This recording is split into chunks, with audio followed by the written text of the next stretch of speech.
You talked about how you had to face some challenges to get where you are today. So, do you have a life experience that maybe not when you were super successful at it, but when you were starting out, was there a life experience that pushed you over the top to for you to get to where you are today? Like, was there, you're sitting around, everyone's kind of beating you up about it, you're in debt. How did you get over that? How did you go to that next step? Just kept doing it. I know that sounds very like, oh, no, I just had to keep. I had to have someone believed in me more than I believed in myself at that time. This was 7 years ago. But I mean, I was forged. I mean, I have had a lot of experiences just in life, right? I think athletics built a solid foundation of knowing, how to gracefully win, but how to gracefully lose, how you win, how you learn through the losses. You get better through the losses. You don't get better through the wins. One of the biggest things when you brought that up was, one of my biggest crutches in life was my dad, and because he always had my back. So I always knew that I had that safety net, which enabled me is I didn't go all in on things because I knew if I failed, I had him.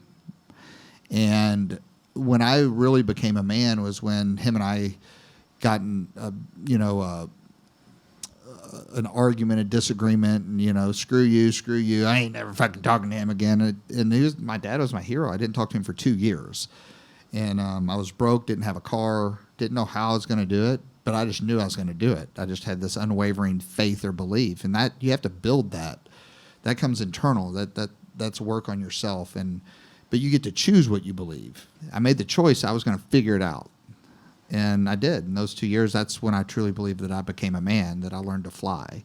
There's not anyone that's really achieved a high level that hasn't had to overcome something. And I think that the more people have to overcome, they get a choice. They use that trauma to create PTSD, or they use that trauma to create something that is it's a transformation, because of it. And, if you take a look at some of the most influential people in the world, whether it's Martin Luther King, whether it's Nelson Mandela, those individuals overcome some of the greatest setbacks in the world. Like how did they do it? Well, they controlled what they thought about it and the meaning that they gave it, right? Nelson Mandela controlled the meaning he was given it when he was imprisoned and what he was going to do with that. So I think that one of my greatest fears right now sitting here is being a father. Like I literally played the song I Wish You Pain to my son yesterday because I'm wanting him to know that you have to have pain. You have to have struggles in order, I think, to become powerful. Otherwise, you can't relate to the world like that. The wisdom, the strength is in the battle. It's in the overcoming to become. And so many people steer away from that because it becomes uncomfortable. And I know it sounds cliche based on everything that you read, but it's the truth.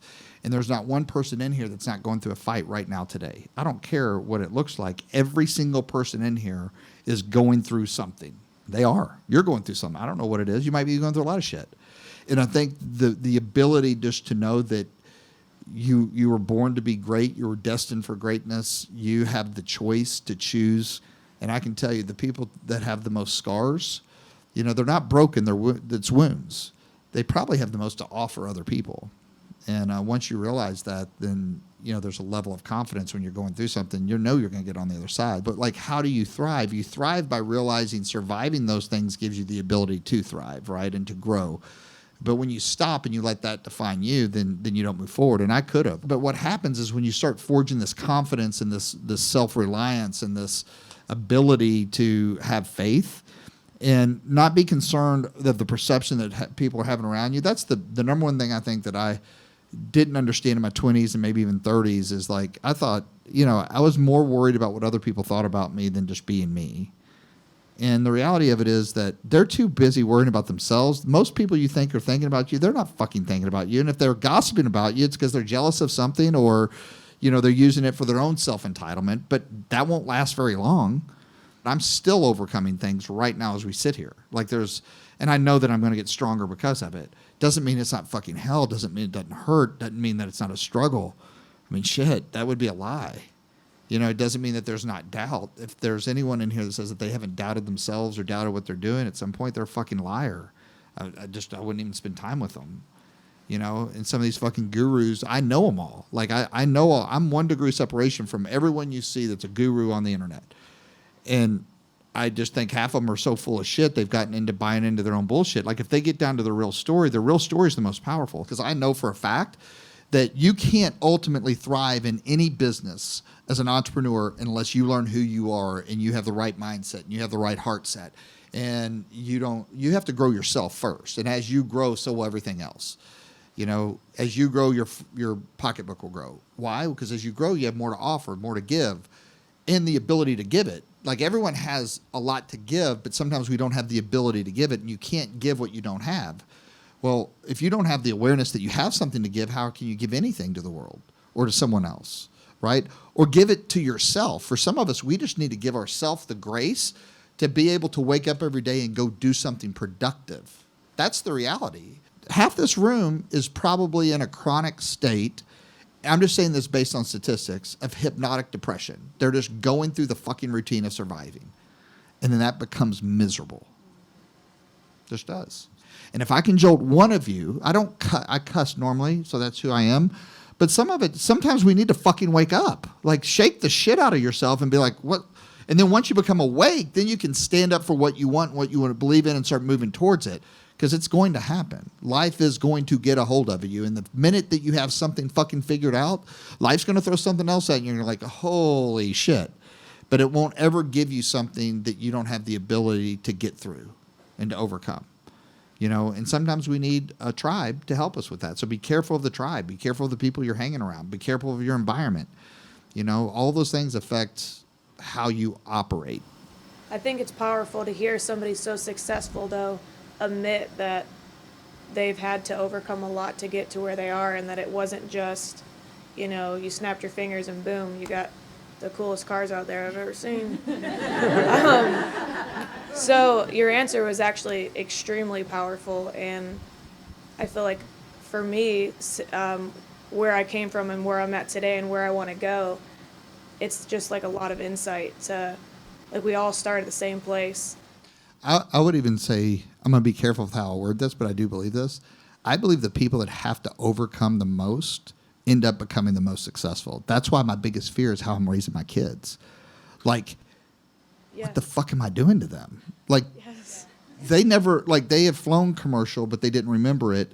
And then last year I was going through a divorce, and then they flew commercial with their mom, and they were like, we didn't like that. We had to wear a mask. There's other people on the plane. I'm like, holy shit. Like, we go to Disney, and it's all backstage passes. Like, we drive from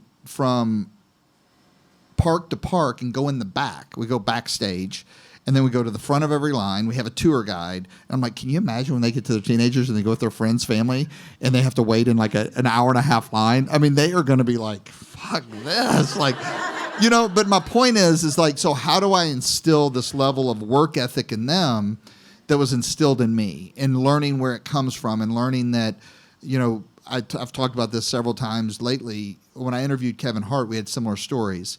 And he said he had to look at his kids and say, look, just because your dad has it doesn't mean you have it.